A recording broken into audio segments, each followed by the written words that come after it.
This is Christian Toto, and you're listening to the Matt Balaker podcast.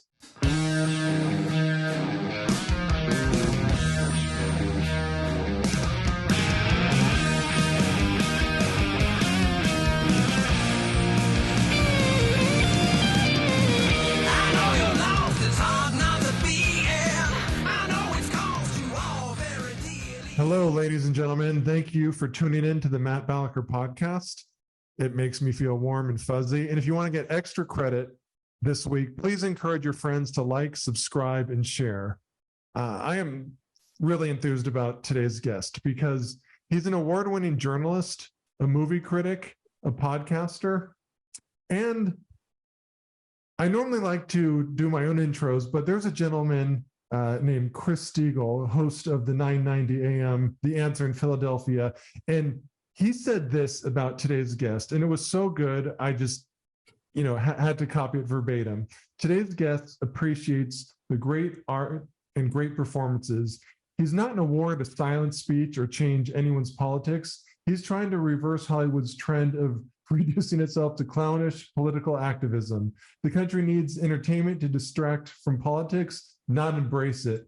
That's why today's guest is so important. And by today's guest, I mean Christian Toto. Christian, thank you for joining us today. Really appreciate it.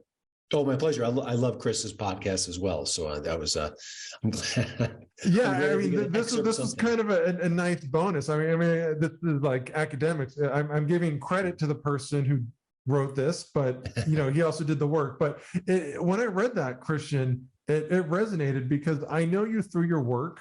And I know we've exchanged some messages, but you're really hard to pinpoint in a good way. So I want to get your thoughts on what Chris said about you. Like, what you're not trying to change people's minds necessarily. What is your mission? What are you trying to get with your work? Well, when I became a film critic, I didn't realize the cultural divide that was sprouting up all around us. And then eventually I did. But I think at the end of the day, I look at Hollywood coverage, film critics, Hollywood Reporter, Variety, things like that, and it's overwhelmingly from the left of center point of view. Now, there's nothing technically wrong with that, but we are a 50-50-ish country, and half the country really is not being represented as far as entertainment news is concerned. So I thought, that's where I lie. That's where my interests and passions are. That's where my political leanings are. So why not kind of embrace that? And in doing so, I don't want to chase people away. I don't want to bash films that happen to be left of center. And I don't want to kind of, blindly cheer on conservative projects as well. So I think I just want to be, in a way, what my competitors are, but from a right-leaning perspective instead of a left-leaning perspective. So are you telling the listeners out there, Christian, that there might be a bias in Hollywood? And if so, which side is it leaning? It's hard to spot, but if you do look really closely, it's funny. The reason I got into journalism, the reason I got into this gig is because I just love movies. I didn't think about it as a political game. I just loved watching movies. My dad taught me that years ago. And that's why when my art career completely failed and actually didn't even get off the ground, I thought, what's my plan B? I want to write. And my plan B plus was I want to be a movie critic. So I didn't really get into it for that reason at all. It's just that I noticed the cultural trends around me and it kind of decided to lean into it. So that's nice. My origin story. And I think at the end of the day, I'm not happy about this, but it is what it is. My wife is very liberal. And because she is, I can't really demonize people on the left that effectively, because every time I do, I'm thinking, oh gosh, she's in, the room 2 doors down. So isn't that an important lesson? You can love someone that not only looks different, but feels different, has different beliefs, and you can share a same roof and exactly. What's interesting, we don't agree on politics, obviously, but we also agree we don't work incessantly. We don't sacrifice our family and friends for work. We have certain shared values. It's even to the point where if we're redecorating our house, we're kind of on the same page. When we think about, how to kind of take care of our kids and parent them, we're kind of on the same page. And actually, that's far more important than whether she agrees or disagrees on the minimum wage with me. So It's like it's $15 an hour. No, it should be decided between the employee and the employer. But you hit on an important topic, and that's interior design style. What bold design choices have you lobbied for, Christian? We just did a home remodel, which took way too long, and I highly recommend anyone thinking about it, don't do it because it's just a horror show. I think my design tastes are semi-modern, I kind of leaning toward timeless, classic styles, blacks and grays often just are, age well. And I think whatever you're doing something like this, especially in your home, you don't want to pick styles that are going to look a little bit frumpy and or out of date in 5 years, because it's such a massive underpinning. Listen, if I had a ton of money, I'm a journalist, so I don't make any money. But if I did, then I can kind of scrap it all and restart, and then who cares what my style is? But we have to kind of think more proactively. That's smart. I mean, you mentioned it's a huge undertaking. You don't want to have to revamp it in 5 years. And my wife and I, probably like many married couples in America, watch home design shows, whether it's Flip That House or Christine on the Coast. There's a litany of them. What are there any that you've seen, Christian, that you think are most representative of what you went through? No, mostly because I watch a lot of movies, so I don't have as much time for TV. And my wife watches almost no TV at all. We've watched Ray Donovan together. We're watching The Morning Show right now. And I think when we were dating, we used to watch Blind Date and Eliminate. So Blind Date. I like that when you're dating, you're watching this. You're like, sussing out. Why did you laugh at that line? What does that say about her? Well, it's just kind of funny. That's right. That wasn't too funny, sweetheart. What's going on here? So we don't have a real history of shared entertainment. When I first met my wife, I mentioned, I think on our first date, either De Niro or Pacino or both. And she said to both, who are they? And I was like, what's happening here? But obviously we look past those differences too. And today she does know those two actors. So love prevails. Yes, so I want to, you touch on your origin story, but I want to unpack it a little bit more deliberately. Where did you get this love for movies and writing about them? Well, my dad and I used to watch films when I was a little boy, and Abbott and Costello were kind of our favorites. It was kind of a Sunday morning tradition on our local TV station, and I think it just started from there. But my dad loves movies, and when my dad watched the Yankees and he loved the Yankees, I couldn't help but become a Yankees fan. When my dad loved movies, I just became a movie fan. It wasn't a decision; it just happened. So, and then when I was a teenager, I was. Let me just put it gently, dateless. And so my buddies and I would go to the movie. Yeah, what's that like? Not having a ton of dates. We can discuss. Go ahead. But we'd go to watch the movies. Then we'd go to the local diner, and we'd break them down. And actually, that was in a weird way my film critic training, because we would talk about the movies. We'd say why they were good or why they were bad. We'd argue about it. We'd fight about it. We'd agree on it. And so that was kind of part of my unofficial training. So yeah, I don't know. It's amazing, and I'm old. So I remember when VHS stores first came around. Oh, sure. I remember the first one I walked into, and I said to myself, I could rent and watch Abbott and Costello Meets Frankenstein anytime I want, anytime. Just my choice. I didn't have to wait for it to kind of go on air. So that was amazing to me, and I do love the content age we're in and the ease of use. And I think the curse of my existence now is that I have two young boys who don't watch movies, and I have to kind of beg, borrow, and plead with them to watch movies with daddy. So that's a bummer, but maybe that'll change. Well, you're in the father of two boys club. I didn't know that. How old are your sons? 11 and 13. Okay, so 7 and 10. So we're not terribly far off. Mine love Mark Rober. he's a YouTuber, and he does a lot of like these science-based experiments. And my oldest loves The Martian, but I'm hoping. I don't have the movie bug you do, but I enjoy watching them. I'm hoping that as time progresses, they'll enjoy movies. Do you have any strategies or tactics to kind of share some of your love with them? I don't. I try to. It's like when I was dating my wife back in the day, She didn't like movies either. She didn't really watch them any. So whenever I would pick a movie, I was very, very, very careful to pick really good films so that all her experiences were positive. And I was mostly successful. I had, some clunkers here and there. But I feel with the kids, which I'm trying to find the slam dunk movies, and I don't always succeed. I will say that What About Bob was a huge hit in our household, so that was fun. That's one of my favorites. I hope I'll put that in rotation. I wasn't necessarily expecting, but Home Alone was a big hit. I think knowing that the real life person could have died 120 times over, my kid just thought that was hilarious for some reason. Yeah, and Elf is a perennial favorite, especially on the holidays. So yeah, I don't have it. I think my worry about this situation with my boys, and this is actually a legitimate worry probably for our generation coming up, is that they're so used to YouTube and TikTok and these sort of quick hits, that to sit down and watch a movie that unspools for 90 minutes to 2 hours seems ungodly to them. So that I worry about that their attention spans are so minute. And that's another reason why I want them to see movies. Attention span. I mean, I struggle to keep this, under 45 minutes. I mean, I could have conversations for hours, but I know listeners, it's a challenge.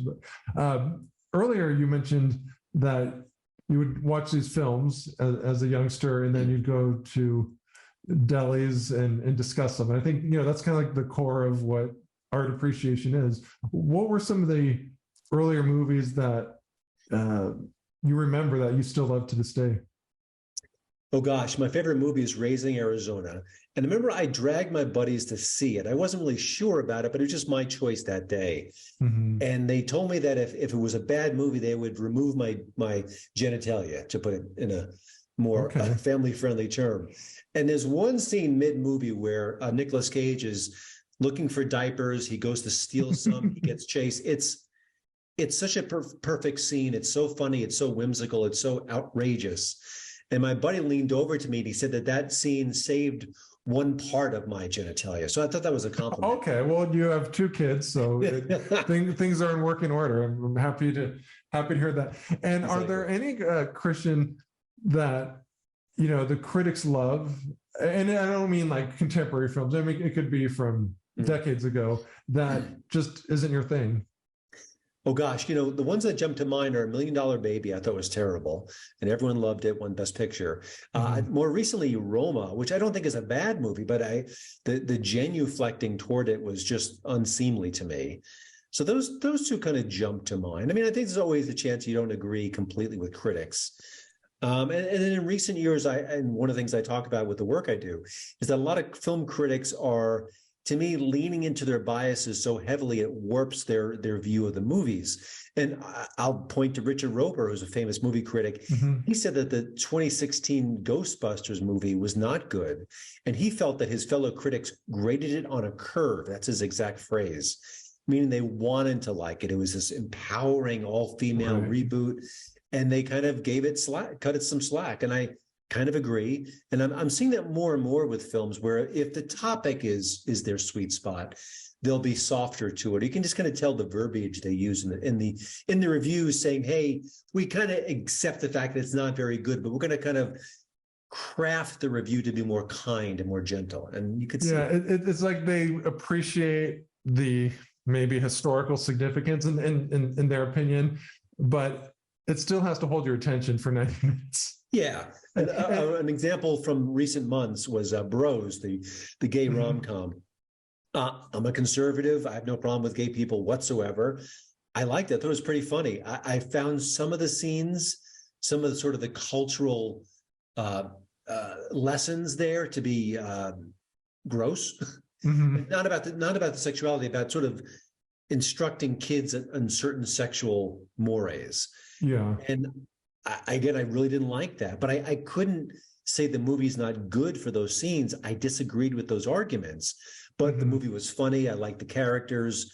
It kind of had some, basic rom-com stuff in it with a little bit of a twist. It was, it wasn't a great movie, but I enjoyed it. So I can't give that a negative review because I enjoyed it. And I think that would be dishonest of me.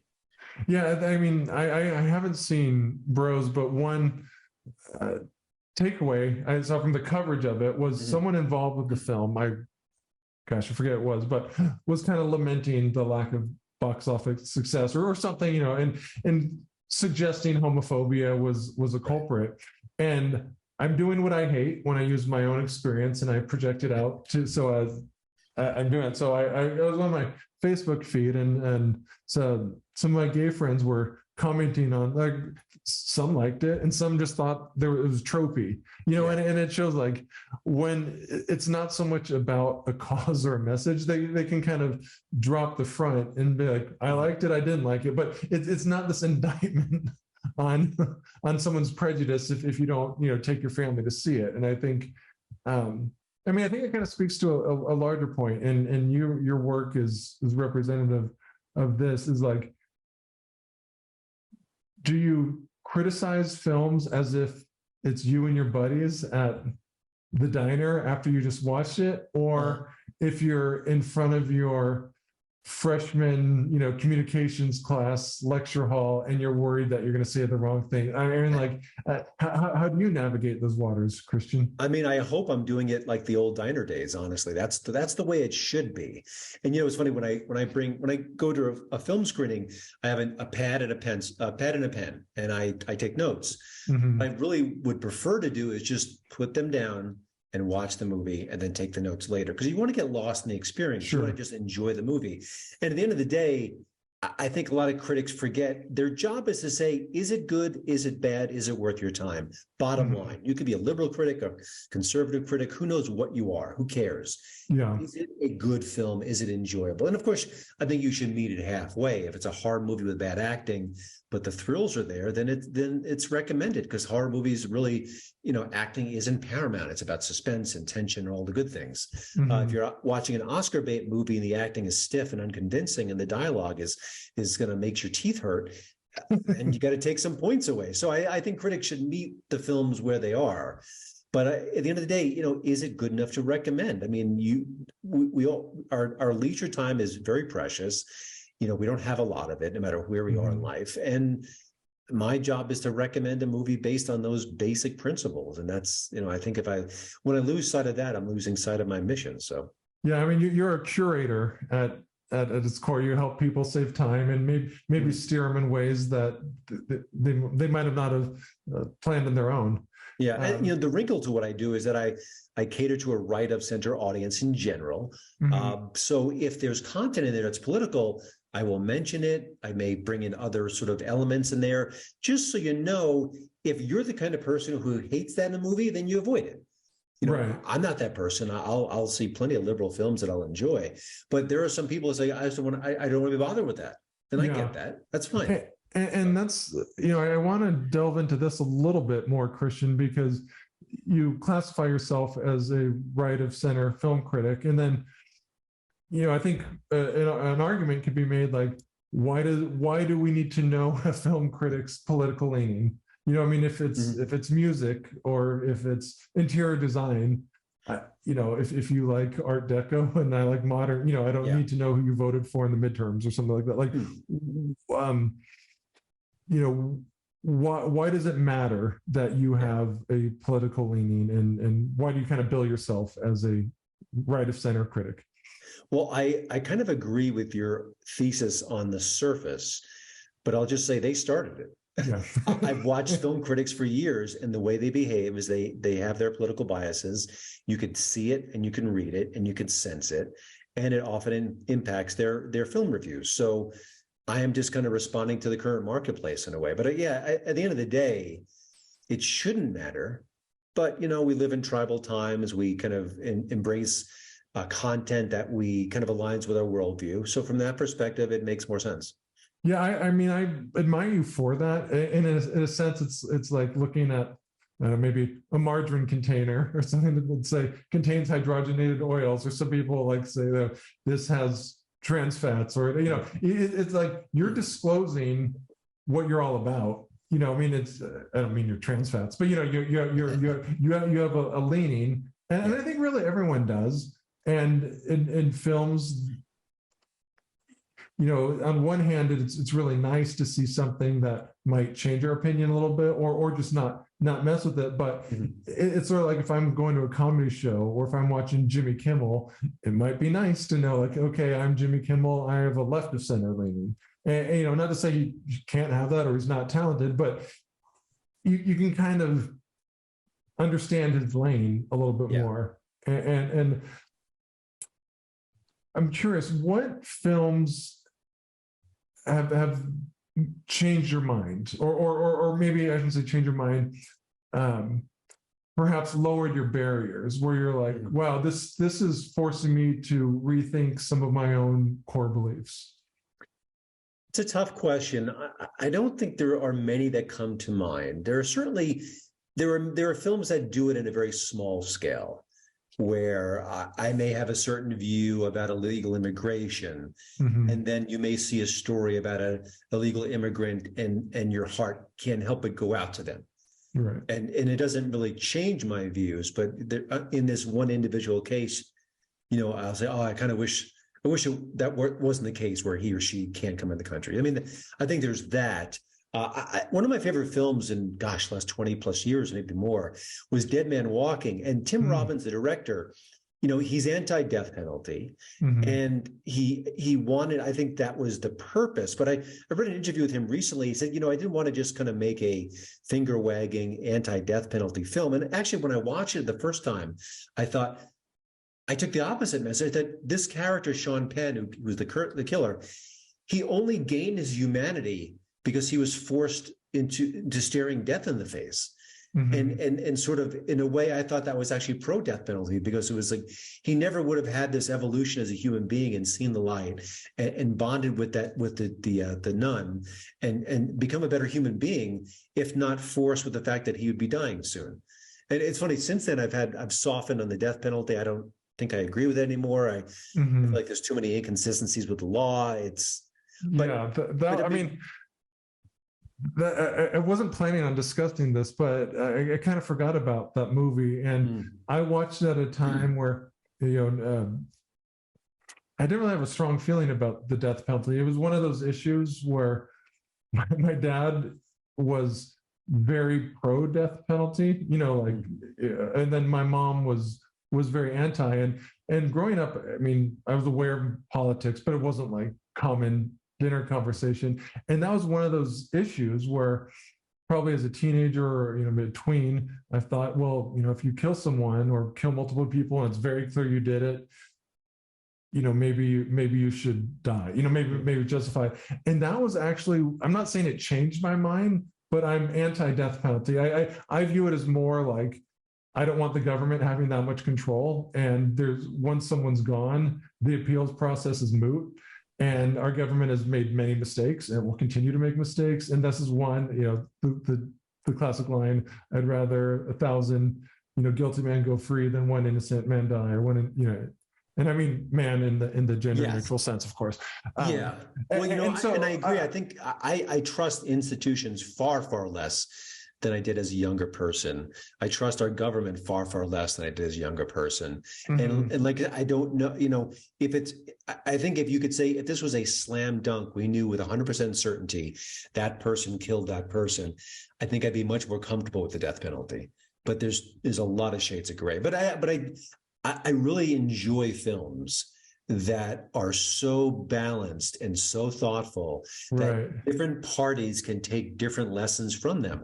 The Hunger Games trilogy, it was, this is about the fascist far-right government, and then, conservatives would, rail back. This is about socialism and dictators. I like that. I think that's great. I think you've done your job. Oh yeah. It reminds me, this probably doesn't happen a lot, but when Team America came out, I think it was around 2007 or 8-ish.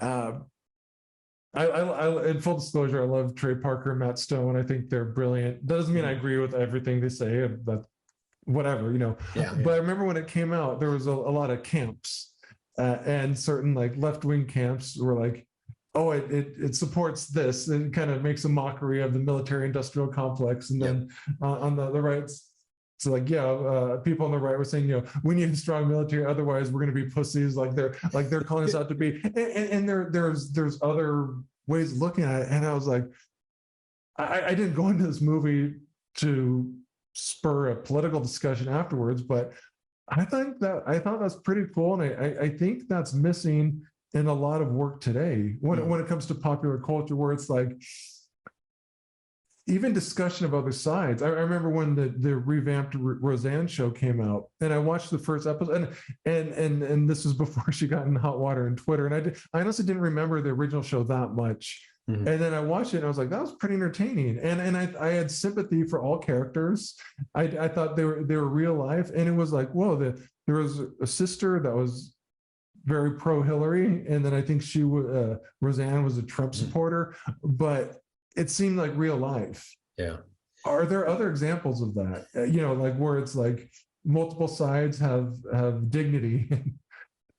Well, I think we're seeing more and more the opposite. And one example that maybe comes to mind that fits your criteria was The Hunt, which came out 2 or 3 years ago. That was where I think the liberals were hunting down conservatives, but there was a lot of gray area there and a lot of thoughtful things. I didn't think the movie was great, but they were trying to do something that was kind of showing both sides and showing some evil on both sides and things like that. But what I see more often now is that you'll see a movie, and it's a message movie. Mm-hmm. But what drives me crazy is when they have two sides of the conversation in a scene, and one side is noble and just and forms their arguments beautifully and is well spoken, and the other guy is terrible, or the guy or gal at what they're saying. So the screenwriter's thinking, I want this side to win, I want this side to lose. I'm going to beef up this guy's character with all the salient points, and this person's character is going to be fumbling and bumbling, and you can see how wrong they are.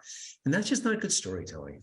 Yeah, I don't think so. I mean, speaking of good or not good storytelling, I was thinking about some classic movies that I watched when I was in college or as a kid, like Revenge of the Nerds, Blazing Saddles. I mean, several others. But what kind of established classic movies do you think would never see the light of day today? Like, for instance, I know if Blazing Saddles came out, it would be labeled hate speech, which is farcical, but yeah. What say you, Christian? I mean, there are a lot of examples. There are some that couldn't be made today for different reasons, like Mr. Mom, the Michael Keaton comedy. Well, stay-at-home dads are very common now. In the early 80s, they weren't very common. Yeah. So I was one too for sort of quasi now. So it wouldn't make sense to make a movie where this clueless dad didn't know how to like take care of his kids, because we do it all the time now. So there's a different cultural example. But any comedy with sort of the bawdiness, sexual humor, where guys are objectifying women. All of a sudden, we can't have that now. And by the way, why is it that we can't objectify women in a teenage raunchy sex comedy, but we can have a million movies about hitmen who kill for a living without a judge, jury, or executioner? How is that morally sound? It seems a little weird, but we accept that. But heaven forbid, John Belushi's character is peeping into a sorority house in Animal House. And all of a sudden, people get the vapors. The USA Today complained about that scene in an article from a couple of years ago.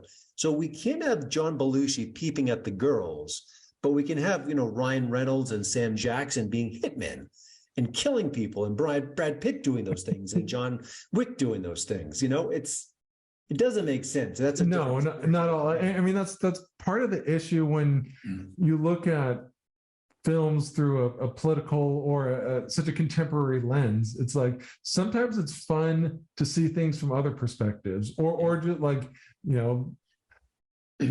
teenage boys say and do dumb things, and if you try to pretend they don't, you're being disingenuous to like that awkward time in people's lives. Well, I guess on a little more serious note, you've been a huge supporter of artistic expression and freedom of doing so. And in preparation for the show, I was going through some notes, and I remember when I got involved with comedy. It was in the early 2000s, and I was interning at Conan O'Brien, and it was this really big news event for a few days where there was a photo or a painting of the Virgin Mary submerged in urine.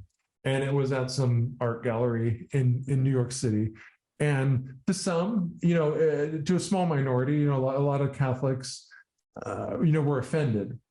My mom being one, but there was never an issue of like, this shouldn't exist. It was all, maybe they're looking for attention. But the overwhelming narrative, Christian, at the time was, we have to support artistic expression. You don't have to like it, but like, this is art. There's a point of view. Yeah.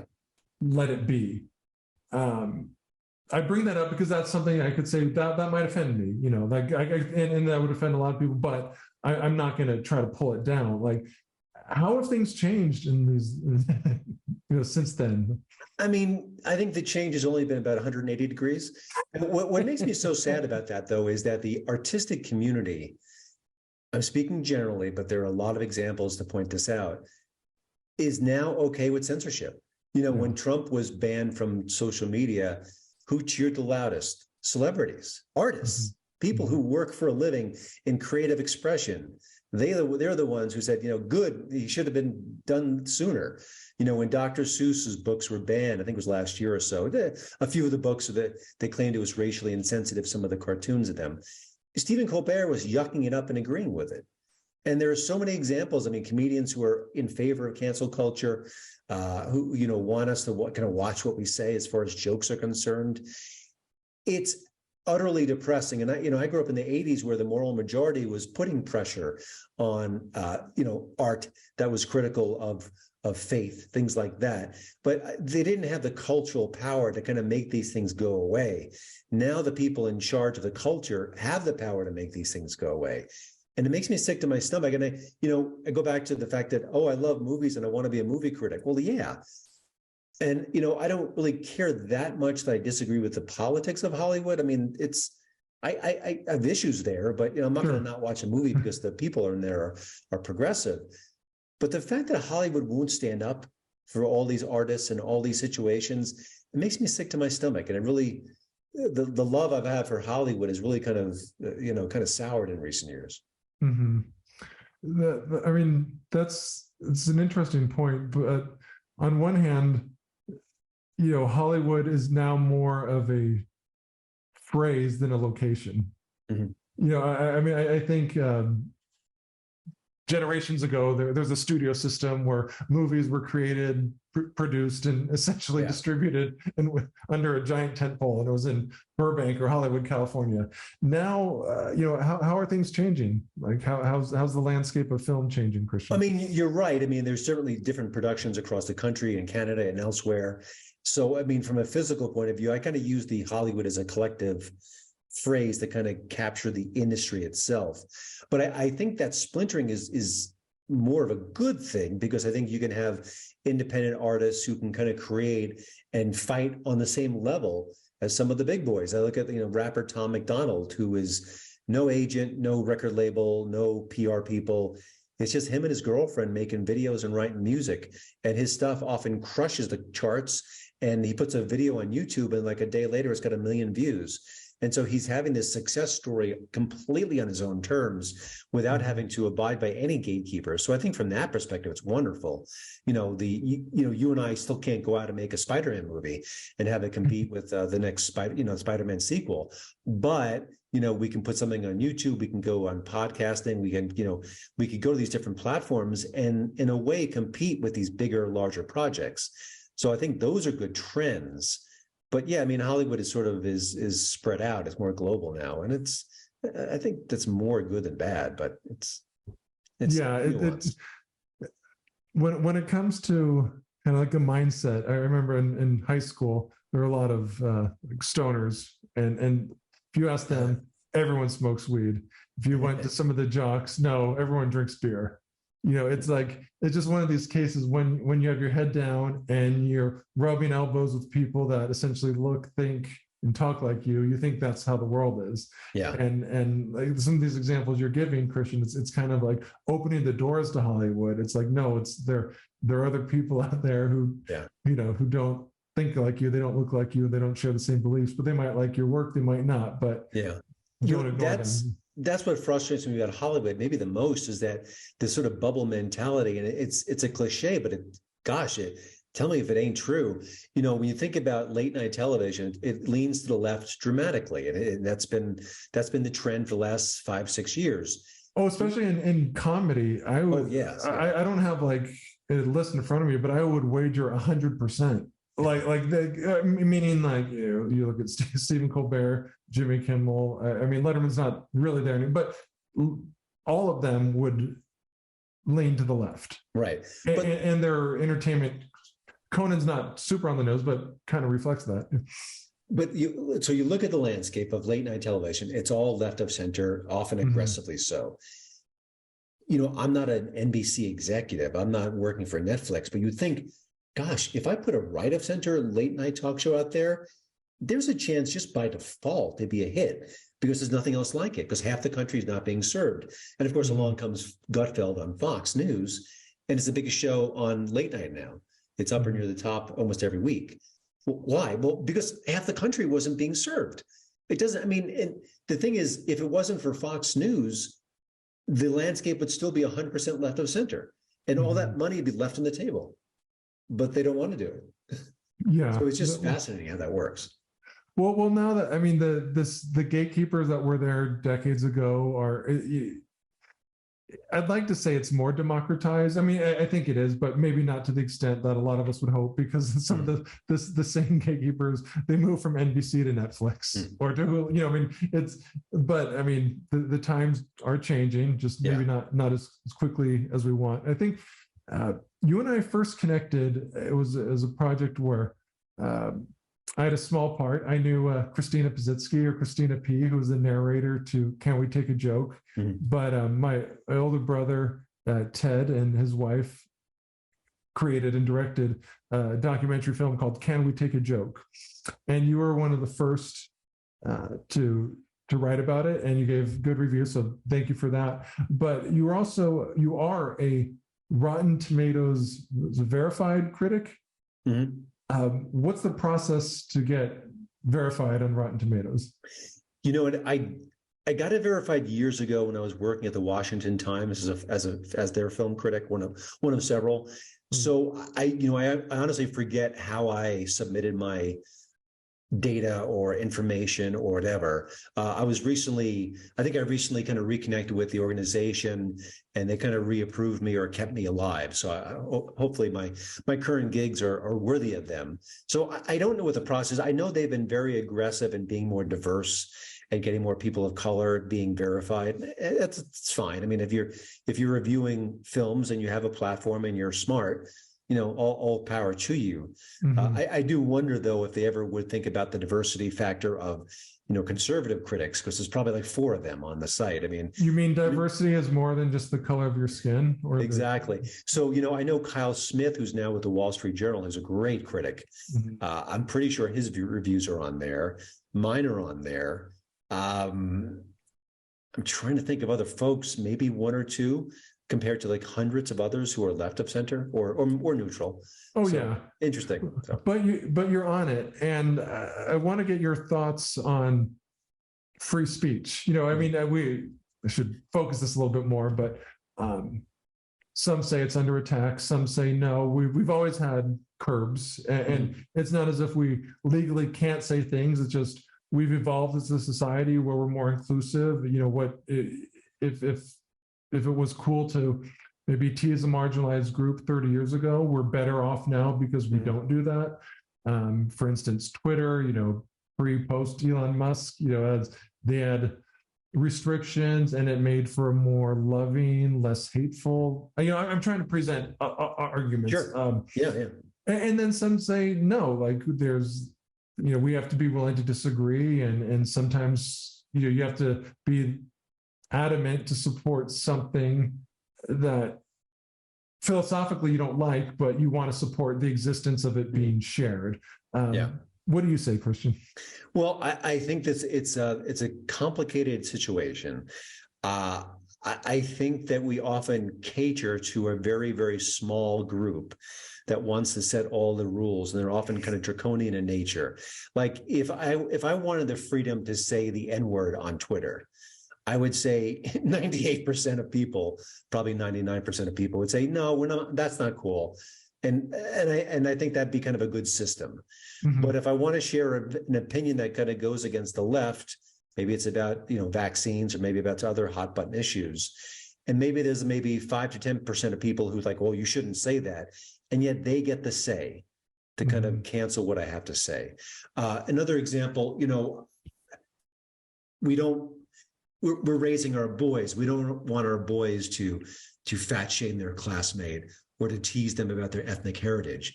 But if you were making a movie and you wanted to write characters who displayed some of those traits, you may not do that because you fear the sort of the cancel culture, the critics, the press will come after you.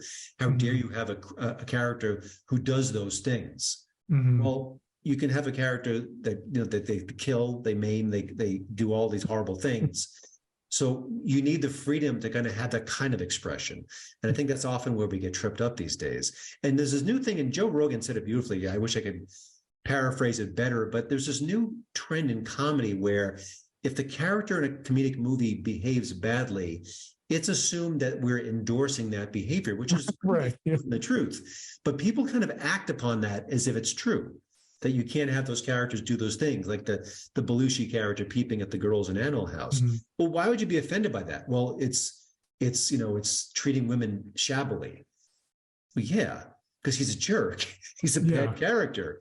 And then actually gets his comeuppance because something happens and his ladder falls off the building and he falls with it. So it's just a weird place that we're in. And I wrote a book, Virtue Bombs, recently about this whole situation. And I start the book by saying, you're a screenwriter. You've got a great idea for a story. You open up your laptop, you're ready to go. You've got coffee by your side. And then you kind of pause. You go, well, what if this character is offensive? What if this one group doesn't like the motivations of this particular character? What if he or she is a minority? Will that draw extra scrutiny based on his or her behavior? None of these things should be influencing your art. It should be your story. And if your story stinks, or if your story is wildly offensive, then the public at large will let you know. But that's not often the case these days. So it's kind of a long-winded, winding answer, but that's the best I can do based on it's like, Halloween just passed. So I was thinking like, Freddy Krueger or Jason, we see slasher movies and people, are at the edge of their seats. They're not endorsing facial maiming and murder. It's like, you said a lot of important things. And so I'm trying to digest it. But one comment you made is, it's kind of a buzzword these days on cancel culture. And some say, well, there's no such thing. It's just a consequence. It's called consequence culture. What is your response to that point of view? Oh, I love that because it's such nonsense. One of the things I do on my website is I show you why it's nonsense. Because, if Roseanne Barr sent out one awful racially charged tweet, and she's been wiped off the entertainment map, gone. And yet look at what Bette Midler does. Look at what Alec Baldwin does. Look at what Jimmy Kimmel does. The things they say, the jokes they say, the vicious things that they tweet about. But often it's because they are liberal or they're attacking conservatives. They get a pass. And maybe the best example is in recent times was Morgan Wallen, the country superstar, used the N-word. He was not on stage. He was not doing it in an interview. It was in his public life. He may have been drinking. I think he was. And he didn't use it against a person of color, which would have changed everything to me, what I think would be vile and gross and disgusting. But he used it. And his career collapsed. I mean, you just go Google what all the ramifications, what happened to him. And he was able to kind of bounce back and his fans forgave him, blah, blah, blah. Great. Hunter Biden, first son, used the N-word in texts, according to multiple news sources. No one cared. No one was outraged.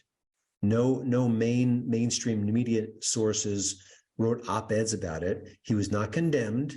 And then he went out to sell his I assume, lousy artwork for thousands and thousands of dollars. So where's the consequence there? Cancel culture is nonsense. It is a political cudgel against conservatives and right-leaning folks wielded by progressives. Period. End of argument. I'm sorry. I'd have more respect for this group, for this movement, if they were even-handed. They're not remotely even-handed. And that's why it's fake. Okay. Well, thank you. So we're wrapping up, and I could talk to you. We have to have you back because there's so much more we could discuss. But I'd like to get your thoughts on what are you most optimistic about, Christian? I think the fact that the marketplace is supporting independent artists like Tom McDonald, like comedian Tyler Fisher, like Ryan Long. I think the fact that these tools are out there on social media, on YouTube, on Patreon, via the podcasting, a landscape that lets all these different voices be heard. And the fact that there's such a hunger for them. And just look at Joe Rogan. Joe Rogan isn't the greatest interviewer of all time. He's not the funniest guy of all time, but he really is open-minded and thoughtful and smart and funny.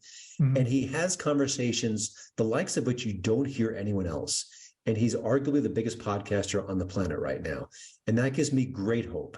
The fact that there are people who want that unchecked speech, who want that conversation, to want to kind of reach across the aisle and not say, well, I disagree with this point you've made, so you don't have a platform. You shouldn't have a platform. So that gives me hope. And I think, by the same token, I look at the government trying to collude with big tech to diminish free speech. And I see the complete lack of outrage from the Washington Posts and the New York Times and all these august places that should be outraged. Put your politics aside. That's outrageously wrong. And that all scares me to death. The fact that it's happening, the fact that all the people who should be outraged aren't using their cultural power to change things, that scares me. So it's a tension there, and I just hope for a better future. But I am beginning of the day, optimistic or pessimistic about where we're headed. So I like that. Is you're optimistic, pessimistic, or somewhere in between? Where can people, listening to where can they learn more about you, what you're up to? Maybe they have a lot of money they need to donate to your causes. Where can we direct them, Christian? Well, my bank account is, my main hub is my website. It's HollywoodInToto.com. Updated daily, lots of fresh content, interviews, movie reviews, commentary, you name it, it's there. On Twitter, I'm at HollywoodInToto. And also I appear at the Daily Wire and Outkick and Newsbusters and occasionally at justthenews.com. And that's about it, I think. I'm trying to keep busy, though. So if there's a platform out there that'll have me, I'm happy to be there. Well, we'll have you, Christian. And thank you so much for joining us today. We really appreciate it. Oh, my pleasure. Good questions. Thank you for listening to this episode of the Matt Balaker podcast. To learn more, please check out mattbalaker.com and encourage your friends to like, subscribe, and share. Really appreciate it.